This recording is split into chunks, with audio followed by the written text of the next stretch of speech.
You understand how these situations unfold. The executives are looking for someone who can effectively convey the vision, not merely the person responsible for the code. Ryan's voice was calm, almost comforting, as if he were granting me a favor by explaining why my extensive efforts weren't something I should display. I remained motionless in the conference room chair, my heart pounding in my ears. But it's my project. I managed to utter, my voice barely audible. I've dedicated months to it. Ryan offered that irritating, condescending smile he always displayed when he believed he was being generous. And I'll guarantee the team receives full acknowledgement. You've accomplished remarkable work, Anuka. But permit me to handle the presentation. It's what I excel at.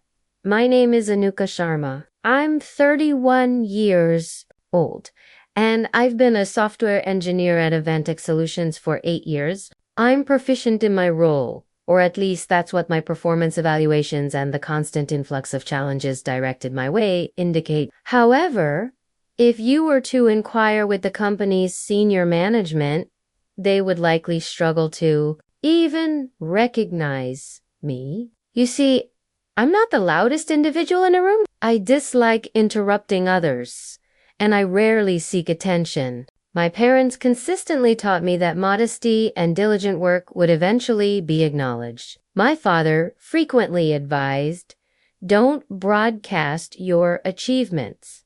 Allow others to commend you. That counsel proved effective enough during my schooling, but in the corporate world, I quickly learned that silence didn't elicit praise. It led to being overlooked. Nevertheless, I wasn't bitter about it, not genuinely.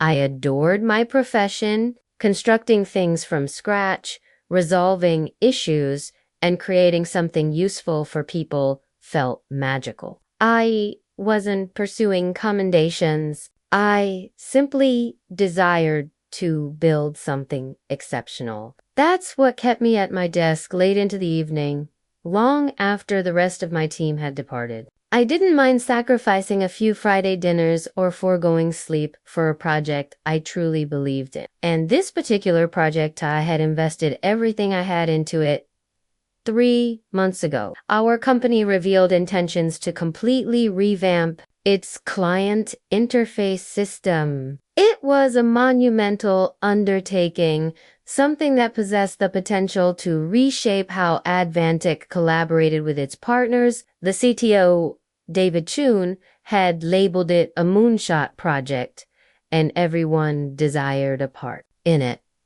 Ryan, our team leader, convened a meeting to brainstorm concepts. By then, I had been spending my lunch breaks at my desk, sketching ideas and researching market trends for weeks. When it was my turn to present, I stood up nervously, gripping my laptop. My idea was straightforward yet ambitious, a cutting application that incorporated artificial intelligence to facilitate seamless and personalized client interactions. As I spoke, I sensed the room quieten, people leaning in slightly to view my mock-ups. Even Ryan, who typically scrolled on his phone during team meetings, was paying attention. "This is interesting," he finally remarked, slowly nodding. "Very interesting." For Ryan, that was practically a standing ovation. He immediately assigned me to lead the development, and for the first time in years, I felt as though my work might genuinely make a difference. The subsequent months were a blur of late nights, endless coffee, and countless lines of code. I poured every ounce of effort into the application, designing, debugging, and testing every feature until it was impeccable. My desk transformed into a battleground of sticky notes and empty snack wrappers. But I didn't mind. It felt like my moment. Ryan occasionally checked in, usually with vague inquiries like, How's it or do you require anything from me? At the time, I assumed he was simply allowing me space to work. I didn't realize he was maintaining his distance to protect himself when the time came to claim credit.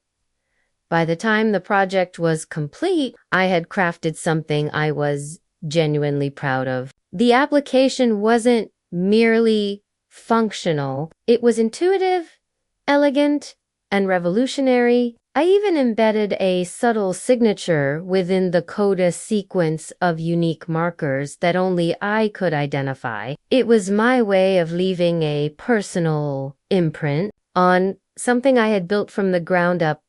2 weeks before the internal demonstration, Ryan called an unscheduled meeting. He had been uncharacteristically quiet about the project recently, and I presumed he wanted to review final adjustments. Instead, he delivered the shock. So he began, glancing around the room.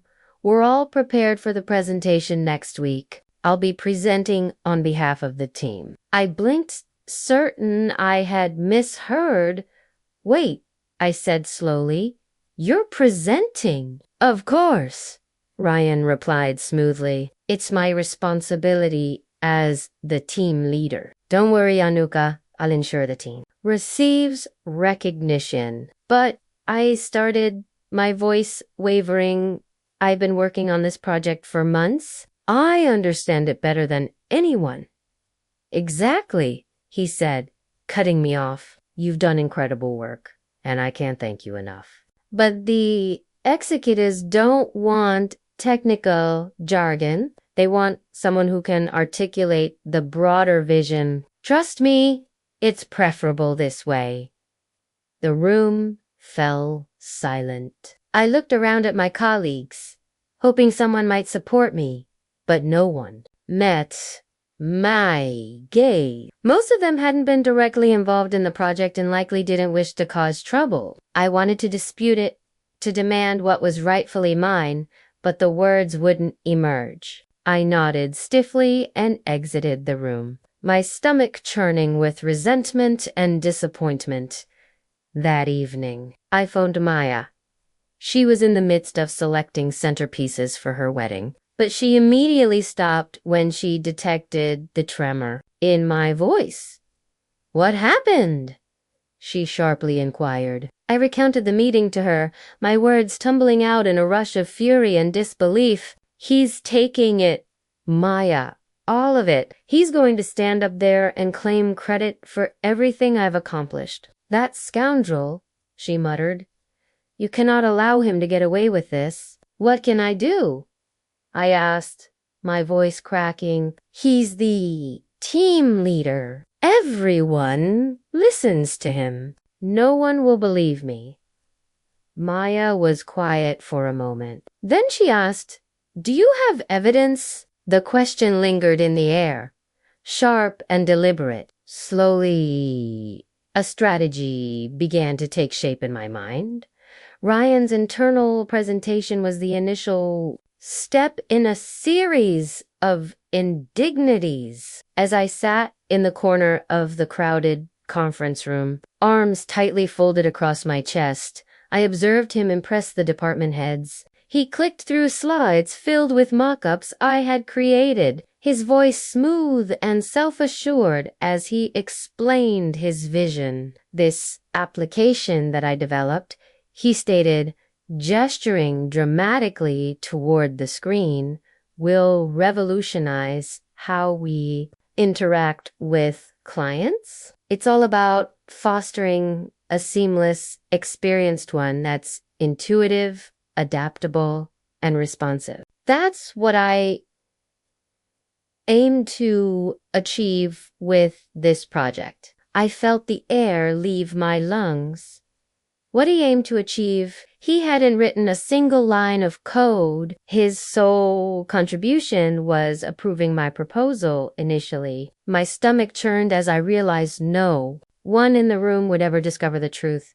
Not unless I revealed it, but I didn't. I sat there, silent and paralyzed, as the room erupted in applause. Ryan beamed, shaking hands with department heads as they congratulated him. I couldn't bear to meet anyone's eyes as I quietly exited the room.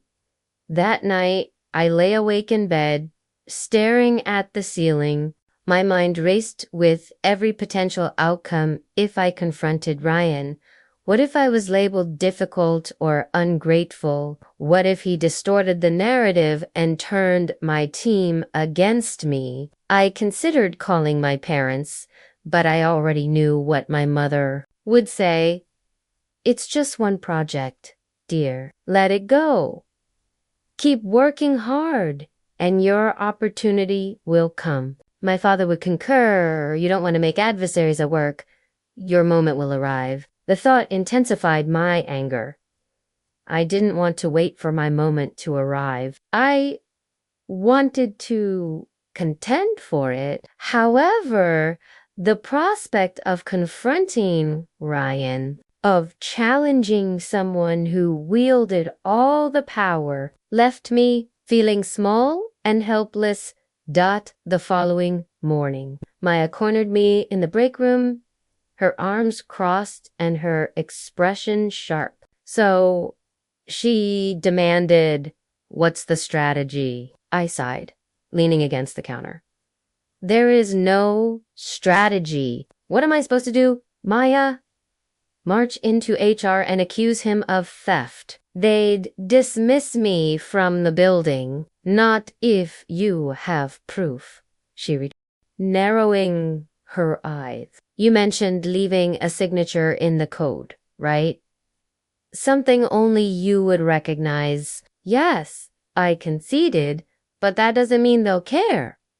Ryan's the favorite. Everyone admires him. Maya's expression softened slightly. Look, I understand. This isn't easy, but you can't let him walk all over you, Anuka. You deserve better than this. Her words resonated with me for the remainder of the day. By the time I reached home, I had made up my mind. If I was going to fight back, I needed to be strategic about it, Maya.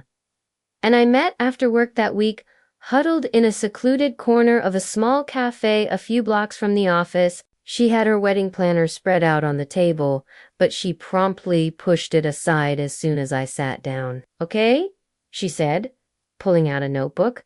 Let's figure this out. What's the most effective way to prove that you developed this application? I hesitated. The signature is the most obvious thing, but I'd need a way to display it publicly. If it's just my word against his in front of HR, it won't lead anywhere. Then we make it public, Maya declared, her eyes gleaming with determination. When's the next significant event where he's showcasing your work? I blinked. The tech summit, I said slowly. He's presenting the app there to potential investors. Maya's smile broadened. Perfect.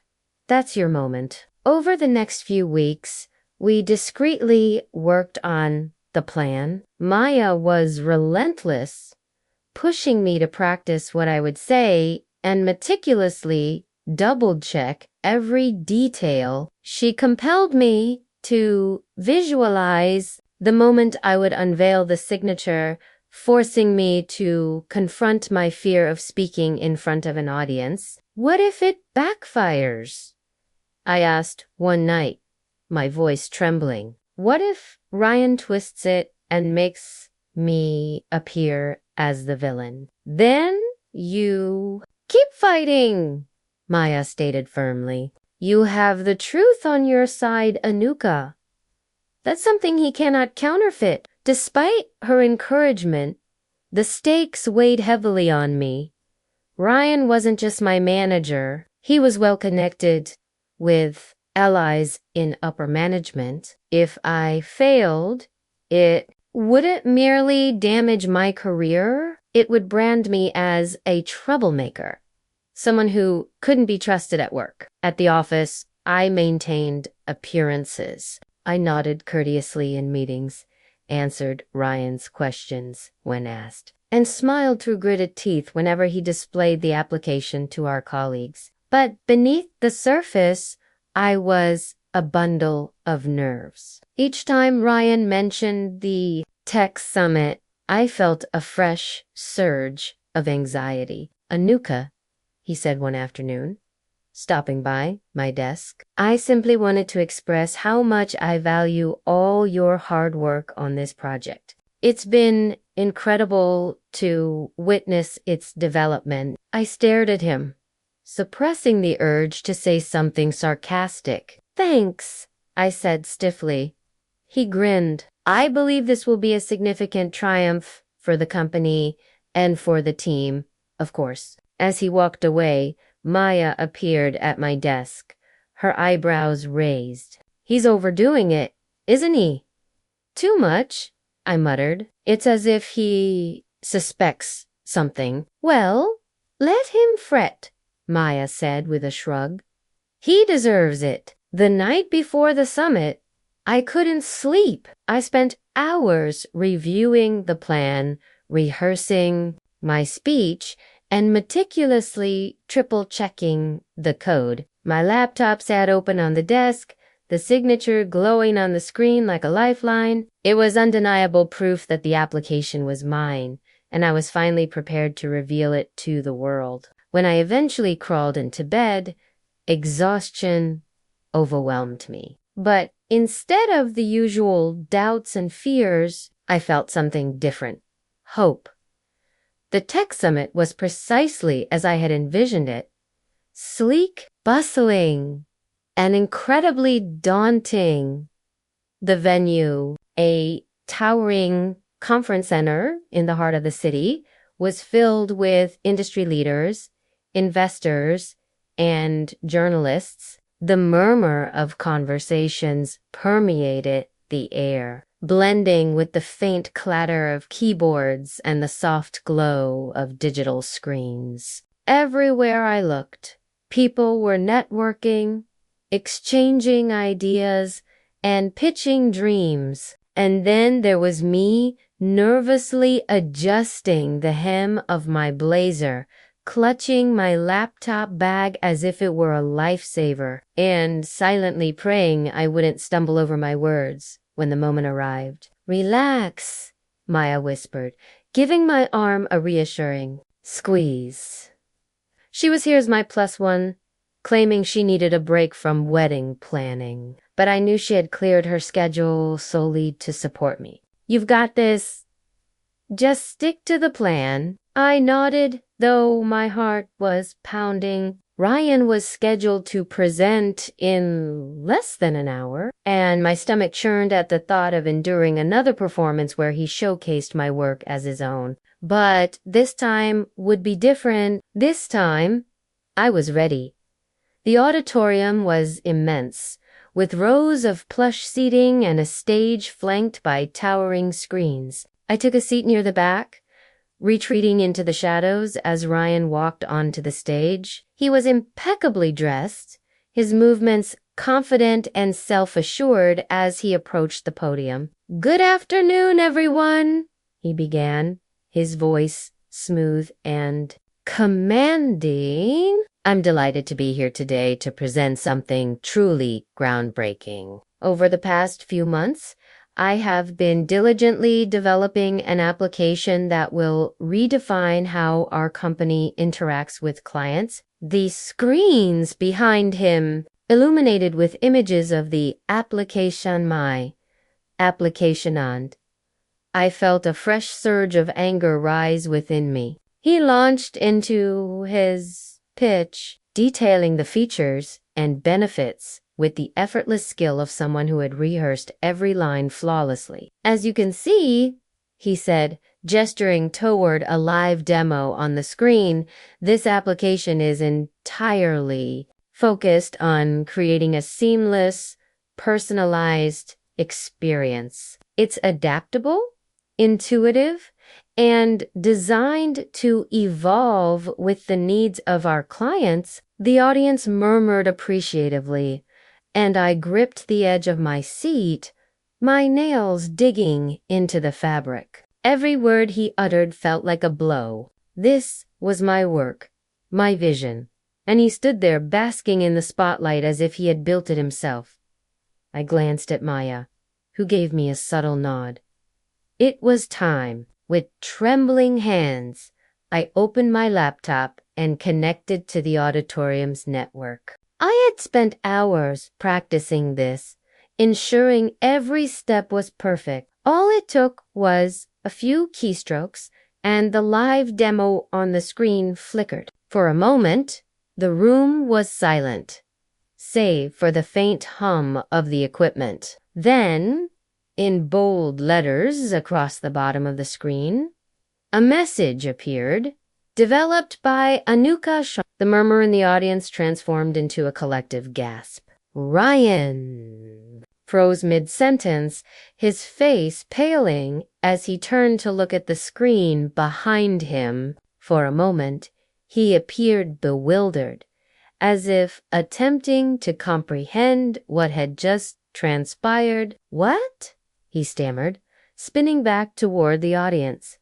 There must be some mistake. I stood up, my legs unsteady, but my resolve firm. My heart was pounding so intensely I could barely hear myself speak, but I forced the words out. Anyway, there's no mistake, I said, my voice steady. The application you're looking at was developed entirely by me. The room fell silent. All eyes turned to me as I made my way down the aisle, my laptop clutched tightly to my chest. Ryan stared at me, his expression a mixture of panic and fury. This project, I continued, my voice growing stronger with each step, was my idea. From the beginning, I designed it, coded it, and tested every feature, and I can prove it. I reached the stage, pulling up the code on my laptop. Embedded in the application is a unique identifier, a digital signature. It's a series of markers I created, something that couldn't be added after the fact. If you look closely, you'll see it's signed with my initials. The audience leaned forward, straining to see the screen as I projected the code onto the monitors. Sure. Enough. The signature was there, glowing brightly for everyone to see. A ripple of murmurs spread through the room, and I could see heads turning, people whispering to each other. Ryan's face was a mask of disbelief. Anuka, what are you doing? He hissed, his voice low and desperate. You're creating a scene. No, I said firmly, meeting his gaze. I'm telling the truth. The next few minutes were a blur. Executives from Advantech rushed to the stage, their faces a mix of confusion and concern. I calmly answered their questions, explaining the signature and my role in the project. The more I spoke, the more the atmosphere in the room shifted. What had begun as skepticism transitioned into understanding, and then into something I hadn't experienced in months. Validation. Ryan attempted to salvage the situation, offering excuses and claiming he had overseen the project. But it was clear he had lost the audience. The damage was done. Backstage, Ryan confronted me, his face flushed with anger. You had no right to do that. He snapped. Do you have any idea how unprofessional you just appeared? I crossed my arms, meeting his glare with steady eyes. Unprofessional, I repeated. You stole my work, Ryan. I had every right to correct the record. He opened his mouth to reply, but before he could, David Chun appeared, his expression grim. Ryan, he said, his voice cold, we need to talk now. As David led Ryan away, I felt the tension in my chest begin to dissipate. Maya appeared at my side, her face illuminated with pride. You were incredible, she exclaimed, pulling me into a tight embrace. That was the most remarkable thing I've ever witnessed. For the first time in months, I felt like I could truly breathe again. I had done it. I had reclaimed my work, my voice, and myself.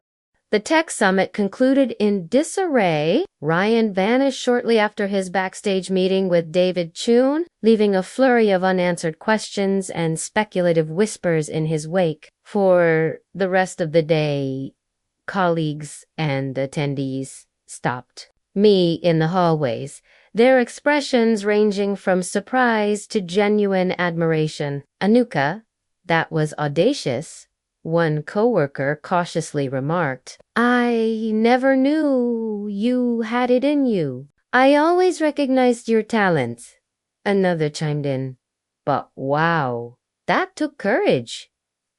I nodded politely, unsure how to respond. The validation was gratifying, but it didn't erase the months of frustration and self-doubt. If anything, it made me question why such a public demonstration was necessary for people to finally recognize my worth by the next morning. Ryan's desk was empty. Word quickly spread that he had been placed on administrative leave pending a thorough investigation. I couldn't bring myself to feel sympathy for him. If anything, I felt relieved that the burden of his influence was finally lifted. David called me into his office that afternoon. He appeared weary, as though the events of the summit had aged him overnight. "Anuka," he began, gesturing for me to sit.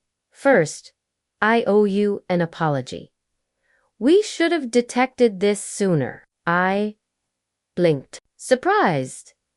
"It wasn't your fault," I said carefully. "Ryan knew how to conceal his tracks." David sighed, leaning back in his chair. "That doesn't excuse it. What occurred was unacceptable. And I want you to know we're implementing measures to ensure it never happens again. As for your work on the application," he hesitated, then offered a small, sincere smile. "You've accomplished something extraordinary. We want to ensure you receive the recognition you rightfully deserve." The following week, David stood before the entire company during the all-hands meeting and did something I never thought I would witness. He acknowledged me, not just briefly, but with a full, detailed account of my contributions to the project. "Anuka Sharma single-handedly developed the application that is now establishing a new benchmark for our industry," he stated, gesturing toward me as the room erupted in applause. It felt surreal. For so long, I had been unseen. A quiet worker in the background, overshadowed by more vocal individuals. Now, the spotlight was on me, and for the first time, I didn't feel the urge to retreat from it.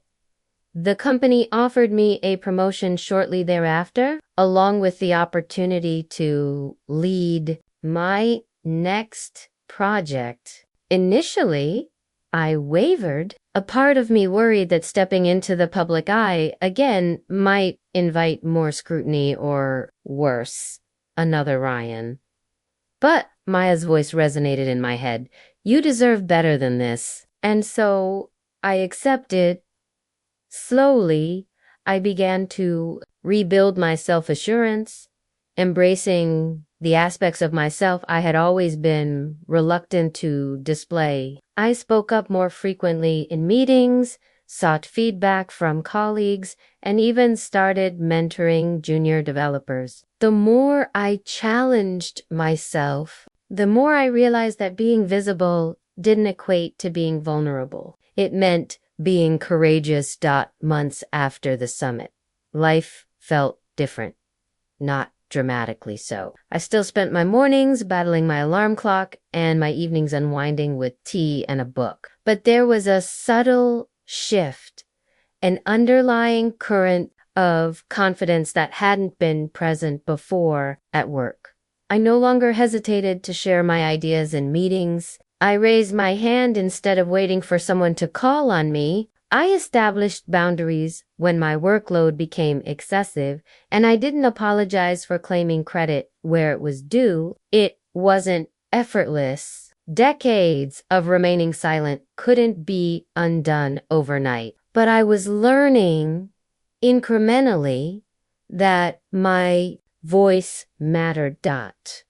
One of the greatest surprises was how my relationships at work evolved. Some colleagues, particularly those who had been indifferent to Ryan's antics, were initially distant, unsure how to approach me, but others, like Maya, rallied around me, becoming more than just coworkers. We celebrated minor victories together, shared frustrations over impossible deadlines, and even joked about forming an Anuka fan club. For the first time, I felt a sense of belonging, not just in the office, but within myself. Personally, the journey had been equally transformative. One Saturday afternoon, my father called to inquire about work. "We saw the article about your app," he said, pride evident in his voice. "Your mom's been showing it to everyone, even the neighbors." I laughed, envisioning my mom waving her phone at unsuspecting aunties in the neighborhood. "Thanks, Dad. It's been a lot, but good." He hesitated. "You know, dear, we've always advised you to remain humble, but perhaps it's all right to be a little proud too." That simple statement brought tears to my eyes. It felt like permission, not just from him, but from myself, to release the fear that had restrained me for so long. One evening, after a particularly successful project launch, Maya and I sat on a bench outside the office, sharing a bottle of soda, just as we used to during late nights at work. The city hummed around us, the sounds of traffic and laughter blending with the soft glow of streetlights. "You did it," Maya said, nudging me with her elbow. "You're officially a badass." I laughed. I had a pretty great coach. Her smile, soft. "Seriously, Anuka, I'm proud of you. You fought for yourself, and you prevailed. That's not something everyone can achieve." I looked at her, my best friend, the person who had believed in me even when I couldn't. "Thanks, Maya, for everything." As I walked home that night, I reflected on how far I had come. The girl who had once been too intimidated to speak up was gone, replaced by someone stronger, more courageous, and more willing to embrace risks. The path ahead wasn't flawless. I knew there would be more difficulties, more moments of uncertainty, but I felt prepared for them. I wasn't merely surviving anymore. I was flourishing, and it felt like just the beginning. I hope this rephrasing meets your requirements for sounding fresh while keeping the original meaning and tone.